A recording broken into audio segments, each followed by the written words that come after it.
So the plan will be, and this is the plan for today, will be to discuss or introduce really the notation for states, so quantum states, transformations, quantum channels and dynamical map in the second part. So quantum states, transformations in terms of quantum channel, dynamics in terms of dynamical map, and then the master equation. Okay, so this is what we discussed today in introducing some basic notation and some basic theorems, which I will not demonstrate. I will just give some of the most important results without any demonstration. Okay? And also, you can interrupt me anytime if you have questions or comments, or if you think that I'm speaking too fast, also. Or if I'm saying things that are too simple. In that case, however, I will keep saying them because so that everyone has to. I have the feeling that there are differences, so I think that everyone has to have the chance to learn something. Okay, this I guess we all know. We describe open systems and quantum systems in general in terms of the density matrix, density operator. And this is a convex sum of state psi k, and wk is a probability distribution. And this probability distribution imposes the fact that the weights should be non-negative and the sum of wk's should be equal to 1. So it's a positive trace one operator. And of course, we all know also that this decomposition in terms of pure state is highly non-unique, and therefore we can express it in different forms and in different ways. So this is what we define, or how we describe quantum states. And to describe transformations, what we will do is to introduce linear maps from the sets of complex matrices M, and here with n, the dimension of the Hilbert space. So I will be considering here finite dimensional Hilbert spaces, but everything I say actually will extend also to infinite dimensional Hilbert spaces. There are some subtlety that I will point out in the following, in the general theorem. So we have this map, and we have we identify a convex subset of this space, and this is a subset of positive matrices. So they are matrices whose eigenvalues are positive, and there are some properties that are important and that we will use when we describe transformations. Please notice, when I talk about transformations here, why am I introducing transformations? Because I want to describe the state of the system, the reduced systems at time t, starting from the state of the system at time 0. So this is the transformation I want to describe. And I'm giving a number of properties. Some of them will be crucial. We will need to require some of these properties to describe transformations of an initial state into a state at a time t. So we say that this linear map is hermiticity preserving when it satisfies this relationship. So when it keeps, if I have an initial Hermitian matrix, the remaining matrix, the transformed matrix, sorry? Yes, resultant matrices, for example, will be also Hermitian.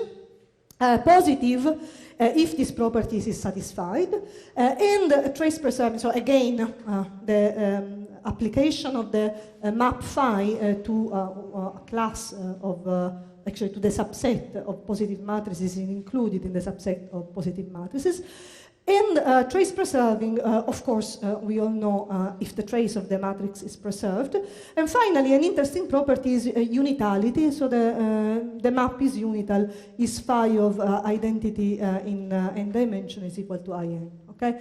Now, all these properties are not, so these are useful properties. Not all of them are required to define a physically meaningful transformation for a generic state. Okay? For example, unitality is not required. There are some transformations which are unital, but it is not needed.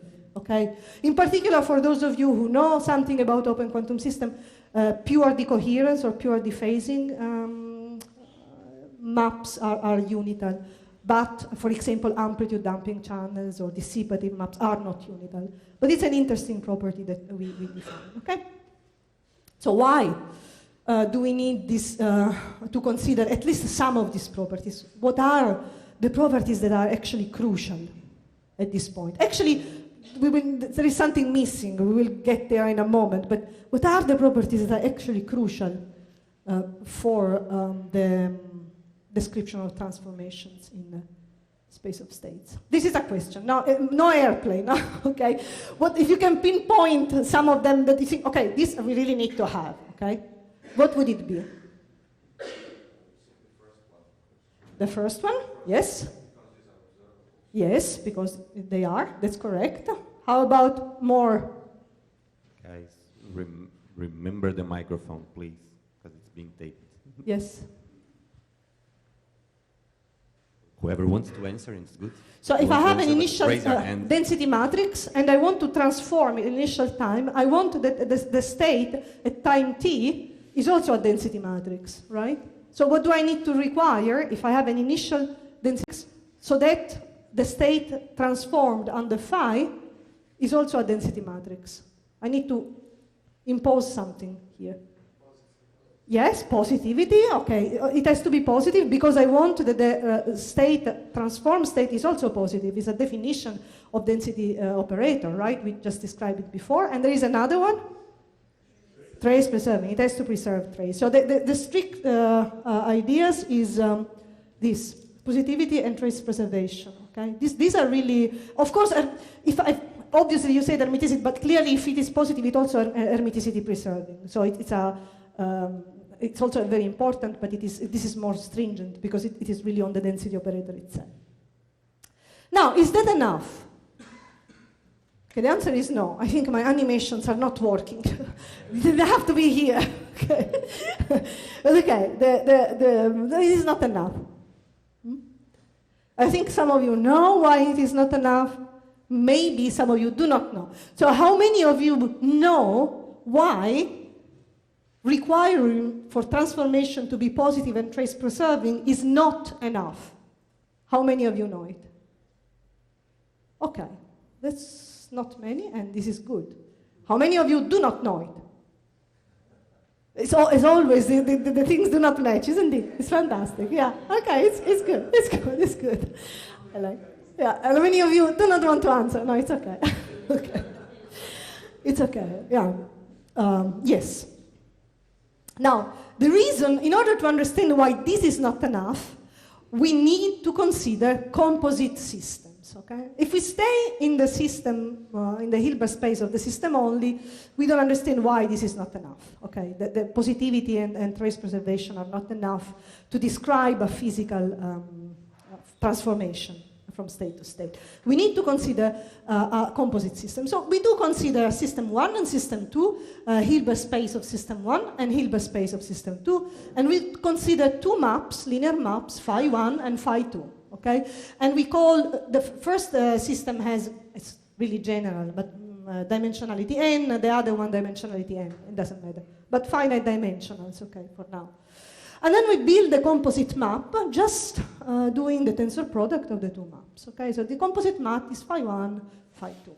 And of course, these leaves, or a representation of this linear map, is described in terms, this leaf in the space of complex matrices of dimension n by m. Okay, so it maps complex matrices of dimension n by m into complex matrices of dimension n by m. We do a simple example, and the simple example is a 2x2 system. Okay, so, and even simpler than a 2x2 system. I just have, actually it is a 2x2 system. It's simpler in the sense that I will choose phi 1 to be just the identity. Okay, so I have two qubits.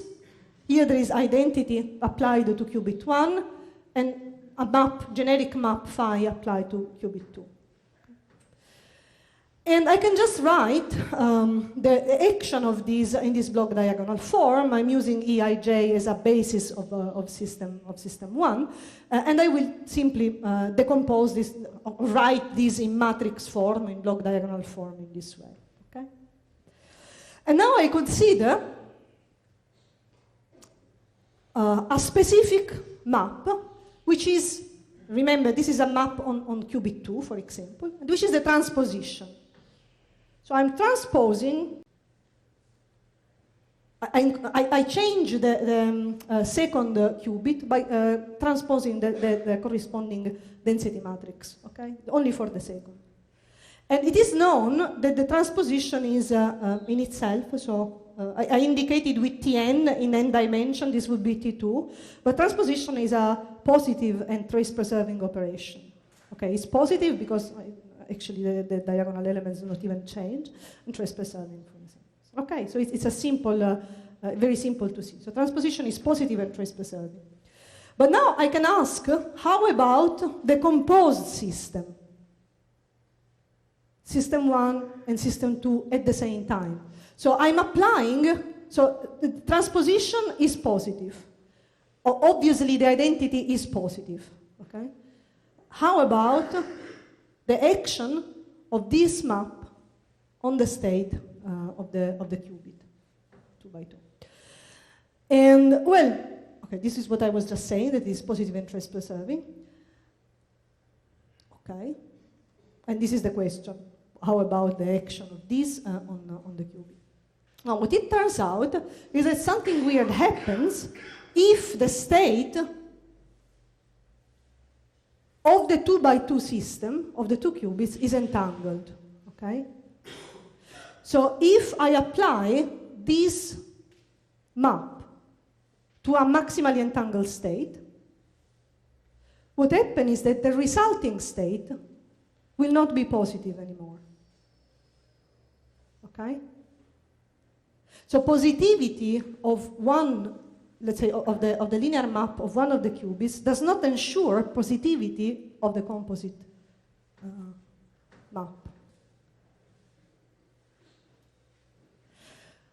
We need to require something more, obviously, because we need that even for multipartite systems, even for systems where there is, we know that entanglement exists. So we need, and this is, I will not do this, it's a simple exercise, and I will encourage you to do it. Take here a maximally entangled state and calculate this, and you will see that the resulting state, after I apply this operation to the maximally entangled qubit, is not positive. Okay? And this is disturbing. So we need something more to ensure that even in multipartite systems, so in composite systems, we can describe transformation which keep the positivity of the state, okay? And this property is known as complete positivity. Okay, so this is the extra requirement that we need to have to describe physical transformations of states. Complete positivity. So how do we define complete positivity? Well, now we impose, it's an extra, I have to add something more. Positivity of this map is not enough. I have to require that the tensor product of a positive map with the identity in K-space, so identity for any extension of the ancilla, so this could be an ancilla with dimension K, I have to require that this is also positive for all dimensions K, okay? So complete positivity means positivity not only obviously of the map phi, but also of its extension in the tensor product with the identity in K-space for any K. Okay? So this is an additional requirement. We call K positive, so this map is K positive if this is positive, and we say that it is completely positive if it is positive for all Ks, 1, 2, 3, till infinity. Is this clear? And this is a requirement which comes from, really physically, comes from the presence of entanglement. Okay? It's entanglement because we noticed before that even if we didn't do this exercise explicitly, but you can do it, we noticed before that if we only have positivity of the map, and it just may happen that this qubit is entangled with something else, you don't know it, okay? Then this would not be enough to guarantee that the full state is positive, as it should be. So we require complete positivity to describe as an important property of the transformations of state into another state at a subsequent time. Now, this is actually what defines quantum channels. When we talk about quantum channels, we talk about completely positive and trace-preserving linear maps. Okay? And these are used extensively in quantum information theory, also in open quantum system. In open quantum system, there is a subtlety that I will say in a moment, okay? Because in open quantum system, what we actually should always remember we are interested in is not just the channel, but it's a family of channels parameterized by time. So I will say this more soon, okay? Now, before going to dynamical maps, a few more important theorems related to complete positivity. Now, because you see, complete positivity, it's required, it's needed, and everything you want, but it's a mess. I mean, look at this. If you look at this, basically this means that you would need to check positivity of this map for all any k, any dimension of the other state. It's already difficult to prove positivity. You have to diagonalize the map. Then if you imagine, you may think that's too much okay, for my PhD. But luckily, there is something that helps us for any finite dimensional, specifically for finite dimensional Hilbert spaces. And this is the fantastic choice theorem. Okay, and indeed, this is a characterization of completely positive maps, which allows to tell me something that, I mean, I don't actually have to. It's made of two important points. It is actually not needed that I check the complete positivity of the extension to all K space. It is sufficient that I consider if N is the dimension of my system, open system, where I apply the transformation phi, I just need to say doubled this dimension. So I will tensor with In only. So N is the dimension of phi. So now I have the tensor with identity in N space. This is sufficient. So if this is a qubit, this would be another I2. So this would be a 2 by 2 system. That's sufficient. First thing. So I don't need to do K from 1 to infinity. I just need a finite. This would be for qubit 2 by 2. 2 by 2, 4, it's 2 qubits thing. And this is the first nice thing. And the second nice thing is that I don't need even to prove it for any state, for all the states. It's sufficient that I prove positivity for one state, okay? Which is to apply this map only to this maximally entangled state. Again, I use with EK a basis for the qubit 1 and qubit 2. So it's sufficient. This is also very nice because normally otherwise to prove something for the maps I would not need to prove it for any state. But this tells me no, not any state, just one is enough. Okay, so two things. This limits the dimensionality I have to look at, and secondly, it is sufficient just to look for one state. And this, I only have to prove that then this is actually positive or not negative to say that the map phi is completely positive. Okay, so this is fantastic. It helps our, life very much. And there are, as I say, two remarkable things. The first one is that it limits the dimensionality of the total composite map that I have to look at. And the second one is that I just have to verify it for one state. And then another important result that we need to recall here is that actually there is a very famous theorem by Krauss and, I will not enter into this debate or discussion, but there have been, Krauss form was, there were papers before Krauss actually discussing about this type of form. I think Sudarshan is one of the, Sudarshan did it before in everything, in case you, he always has the paper before. But anyway, this is the important result that says that any completely positive map phi can be written in this form where k alpha and k daga alpha are Krauss operator, and is equal for any x belonging to the space of the matrices.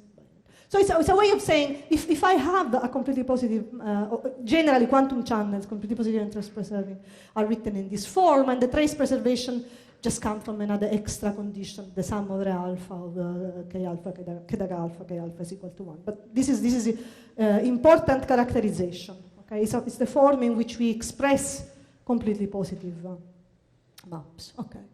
Now we have a break. It doesn't mean that we have a break. It means that we breathe. Okay, I breathe because I've been talking all the time. And this is the time for questions. Okay, so if you have some questions related to what I said until now, please ask. Yes. So this map, when you put like it must be completely positive, I don't know, it seems like a special case if you consider the identity. Couldn't, for example, couldn't be a map for case systems in which when you restrict to your system of interest, like the phi map, then you will have like the positive of this one also. But the whole, when you apply the whole map on all the system, I don't know, it seems like very particular when you consider the identity, I don't know. Yeah, no, okay. I'm not sure I understand 100% the question, but of course, well, there are theorems, the dilation theorem. You can always see the reduced dynamics of the system in terms of a total closed unitary dynamics. So you can obviously enlarge the system. This is, if you want, really consistent with the picture I gave at the beginning of system plus environment plus interaction. This is a total closed system, and when I say closed, it means that the dynamics, the transformation is unitary. So it's just a unitary map. Of course, you trace out the degrees of freedom of the environment, and you reduce the description in terms of these maps, okay, in terms of dynamical maps, which are defined now on the system only. And of course, you need to give properties to characterize them, even if, well, you know that actually they come from unitaries in an extended total Hilbert space, okay? And why do we want to characterize them independently from the fact that, yes, you can always enlarge a space and go to the general total closed system where you will have a unitary dynamics. You can always do it. But why do we want to characterize them giving certain properties in order to proceed, to derive master equation, to calculate dynamics and so on? The reason why we want to do it is because generally it is difficult. It is very, very difficult to know what is the environment, okay? So generally, we do not know what is the total closed system dynamics. Generally, very often, we define an open system as what we can observe, what we can measure. And it is actually a lot of guessing, why what is the environment that induces this dynamics. So very often, we need to do, or we need to require properties that allow us to describe the open system in itself, maybe without knowing or without being able very much to model the environment, okay? So then we need to, to have all tools required to classify and to define physically meaningful transformations and physically meaningful actions, if you want, to describe the dynamics. But of course, you can always extend. In principle, mathematically, you can, okay? Obviously, there are theorems proving this.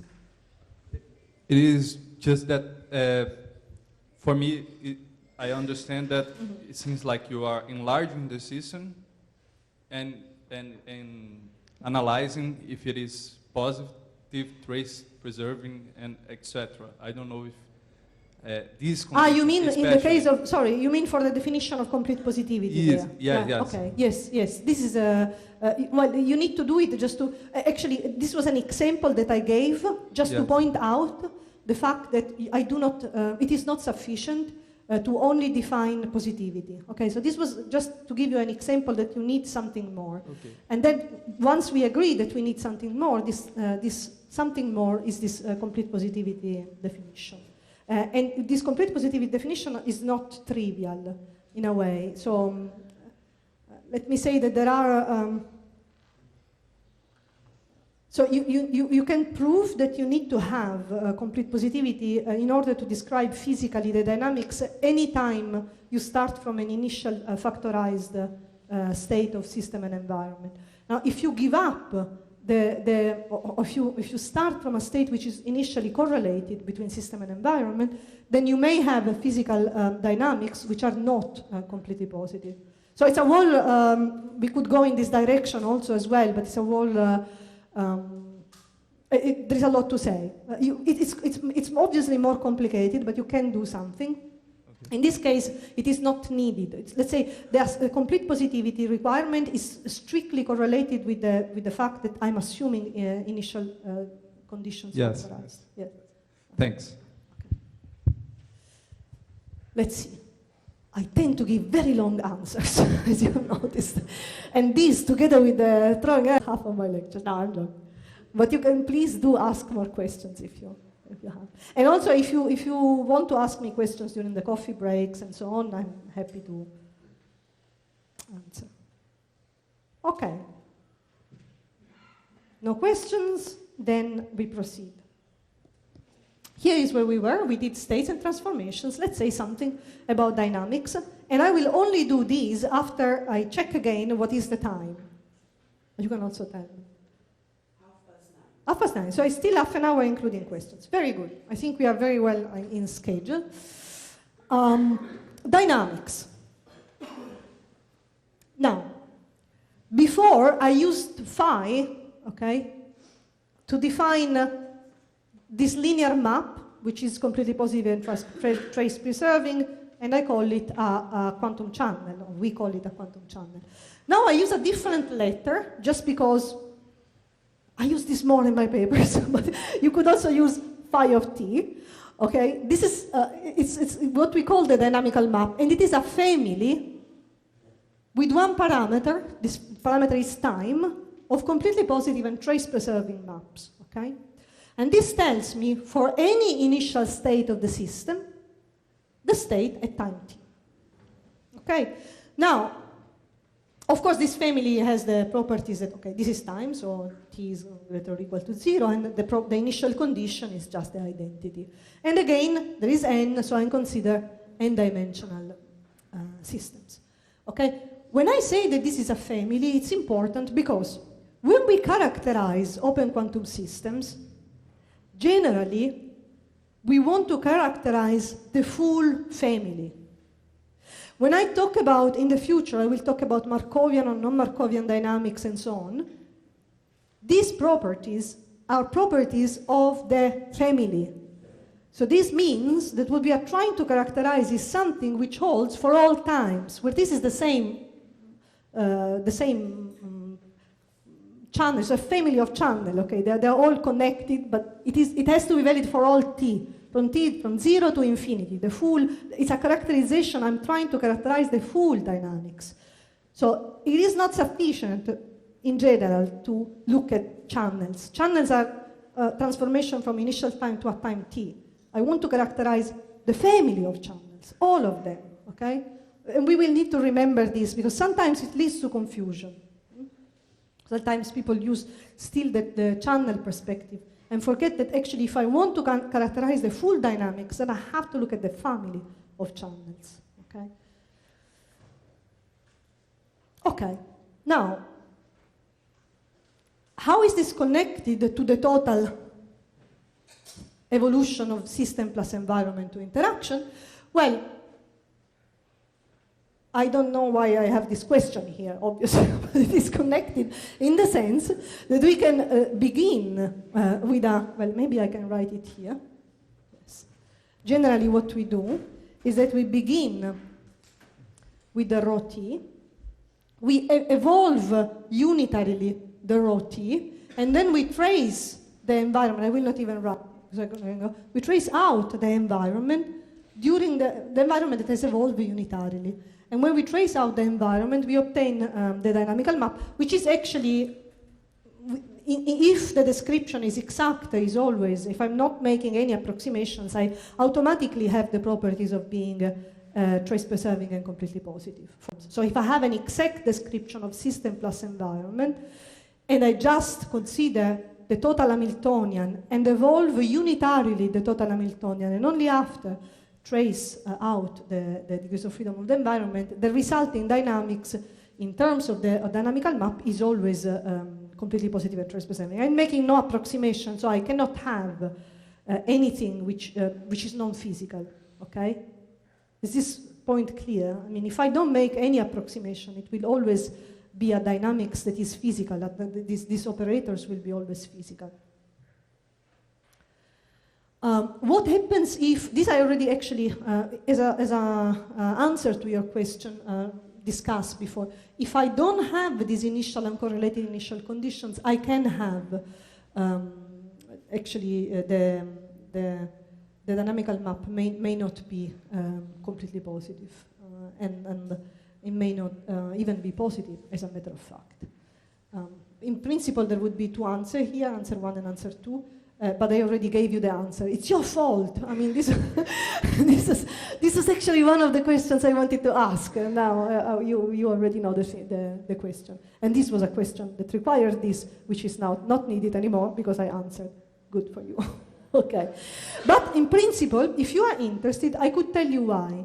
Not now, but in the next lectures, I could specify a little bit what is the reason why, if we give up these initial uncorrelated conditions, actually, we can release the assumption of complete positivity. It's an interesting, and it's simple to explain, but we can do it as an advanced topic in the next lecture.